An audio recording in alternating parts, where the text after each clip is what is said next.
có thể coi gặp phải rồi đấy à.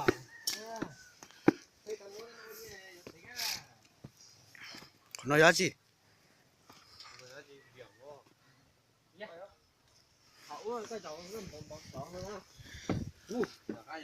Alo alo 1234 alo. Nghe gió không rồi đây à. Trong cái chuyện. Bang tôi đã. Rồi bà giá tí nè. Ui trời Má bà đi, má bà cho xuống đi. đó với là quan hoa Đúng rồi thì lê bao linh là nó nó đa mà nghề nó cũng tế rồi nó còn cái nó thế này có cái dài á thiệt ủa nó cũng thảo là nó pe luôn thì nó sẽ khó nó gì mà ta tao thôi là sủa đám cháy công nó nó từ cái cua tên blom bom mỏ còn lúc nó thế này bom mỏ Con năm đâu ấy? Cá quá. Cá. Cá thiệt không? Cá thiệt. là chỗ đu đu hỏi hả chị Uống con 15.000 cái này uống 10.000 đấy. Này à? Cô lấy 10.000 thôi. Đấy 10.000 thì lấy đi. 5.000. Đau củ dăm hồng đây. Rất tan đều lắm đấy. Đấy đồng may mắn ý. nói chứ Đồng may mắn. Cái này còn đồng may mắn 12 con đá đấy. Chứ với dưới chứ mà căn chỗ này. Lấy một cái thôi. cái này cái gì ấy Đó mày Bà vô hút củ đâu? chi.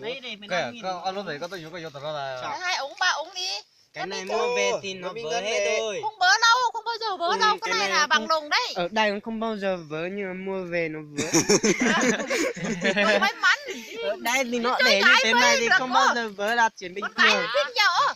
Nó là. Đấy, cắt đi ăn luôn nào. Sữa dài dày đấy. Nó kia nè. Sữa dài dày đấy. Bây giờ cho nó với nói. Chưa giả dày à? Có thể nhiều không? Bên mình ngân này. giờ tôi thấy Có thể nhiều. tao vô tao thế Cái nó luôn rồi à? kháng Ủa nó nè. Mấy không? Nó tiền nó mò tôi vô bên nó đấy, xong vô từ mò nó cho nó vô bên nó. À chú rồi. tôi chỉ mua thôi tôi tao hay là giờ nó ta số là chỉ muốn rẻ à Cả nướng ấy. Ồ, gai đấy. Bao nhiêu ấy? 5.100. 5.000. Cũng này á. Dòng kiểu gì mua bánh ấy. Mua đèn mua bánh ấy. Bóp trong này ra. Bắt con này ra rồi. Bôi vào. Thế Thì chắc cái này nó chỉ dùng được một lần thôi chứ. Bao nhiêu nó mà quản lý lao ấy là cái từ nó mà cái chúa ơi. Nó mà ăn chết tua đấy. Nó mà ăn chết chia. Đó thì mà nó cũng tránh mà tua ở đây nó chết mấy tua ơi. Nó mà đắt đắn cái này cây à anh chạy cái cây lên tiền sẵn nào mà tơ bể luôn ấy. Trời oxy hơn này tiếng mẹ nó mà trong anh chế nó món bị cha lắm. Mỏ thì cha nó rồi, bỏ đi. Nó nó cứ nó tái trả của chúng nó ăn nó đuối. tao phải ăn Cô xì cho chị tao cho anh chè mà chẳng dưới làm gì à? Nó cơ yếu tao làm gì này. Thuất gia truyền của dân tộc thấy mượn phang cùng dùng chữa đau dạ dày. Cô cho hoa nó lo. Ủa đây là dây gì đây? Dây sắc. Nghe chẩn tay bạc không? Bao nhiêu đấy?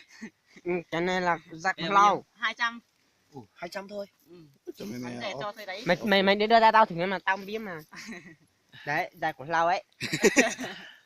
Mày không biết người 200 thôi đấy. nó Bán giặc rẻ của đấy. lau.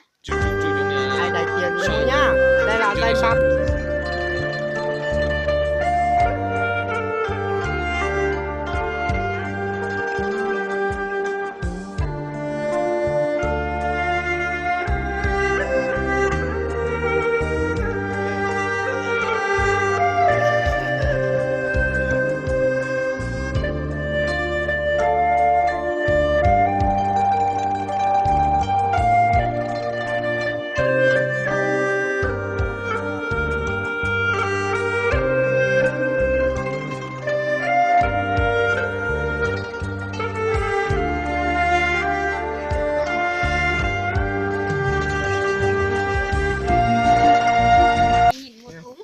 Ống to gì bao nhiêu? Uống to là 20.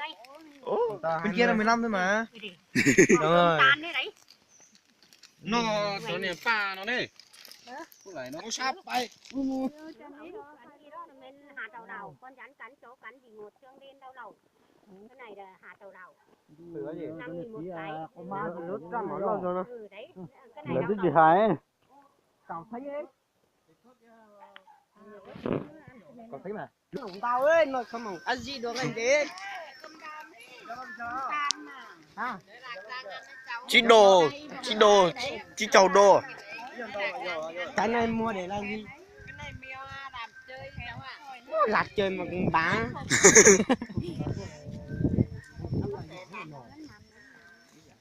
Yes sir. Cái này thì cho không thôi chứ.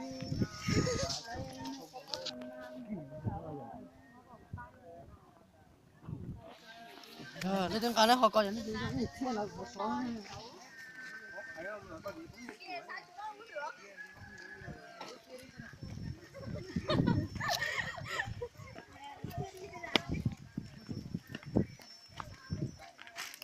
Mà giả chưa? Nó kể nó nóng quá.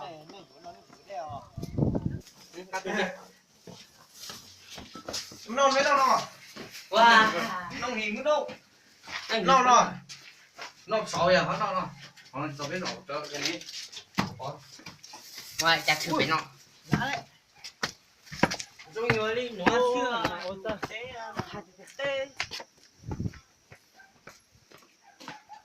Cứ nó to lên mà nó dính sỏi. Chỉ lo mà thấy đây. Thấy tôi nó. Chạy chấp tụi tôi nó nhá. Ngon rồi.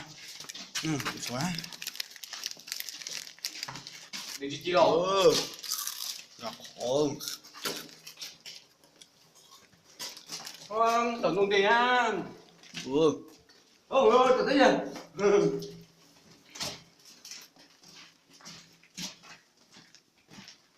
Cho khó lắm cậu. Ta cửa. Wow, lúc nó to nhá. Đấy.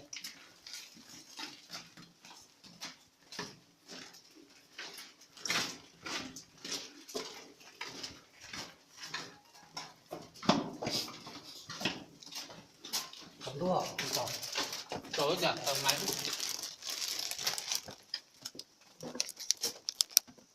Mạnh lắm.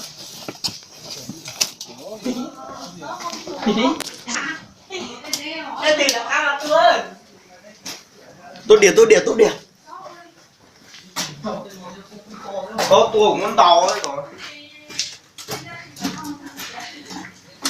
Dính mình. Thằng nào đấy cứ tắt mình chưa? Nhưng mà anh nhớ đừng có. Ủa. Nó khó tay không mà.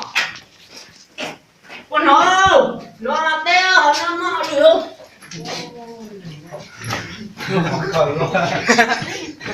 Giờ nó có từ có chỉ. Thôi cho nó chở ăn, thôi là xíu màu à. Để rầu đúng. Chèo nó đi. Địt ma! Điện đồ nữa!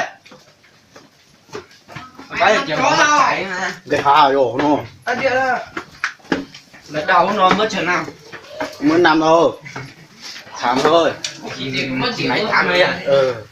Trong này ấy. Dĩ nhiên rồi. Điện bật đầu bên kia. Đầu bên kia tắt đi. Mất điện làm sao tôi đi đây. Thật mà. Không gặp ai đâu mà chỉ sợ rằng người. Sợ gì chứ? Nhà ta cũng bên này, nhà ai theo thì lên. Lên là đất nhà, lên đất nhà là ăn thịt cả. Giờ chờ nó đánh nhỏ nó ăn nó ngủ thôi rồi. Ăn ngon chắc không ngon lắm đâu. Nó đi chăm đi lành rồi. Ý lệnh ý lúc sau ấy liều ya bụi bằng đó vào cho bò bông tổ tài. Thôi các chú đưa con vào đấy sớm lá chứ phải đi bên này á. Ôi là học bộ thọc quăng cả.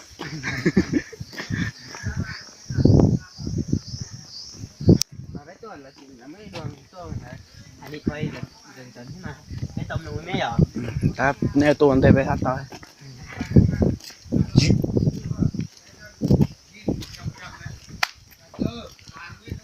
nó lỡ chế nộ lỡ chế cậu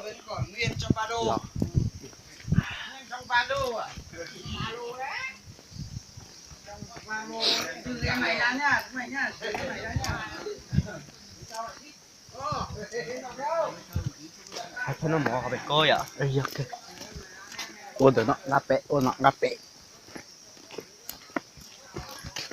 ôi giời bây giờ nó cái gì này cả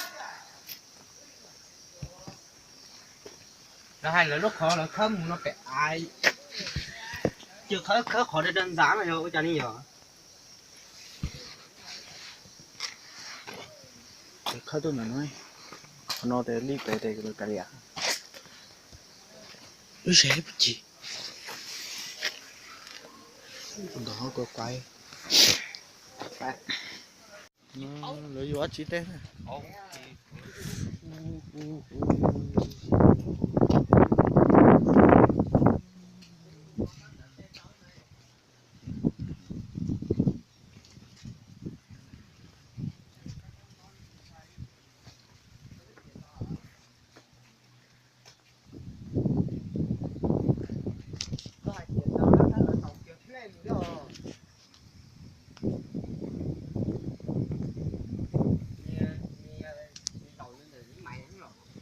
rồi đó lúc mấy đó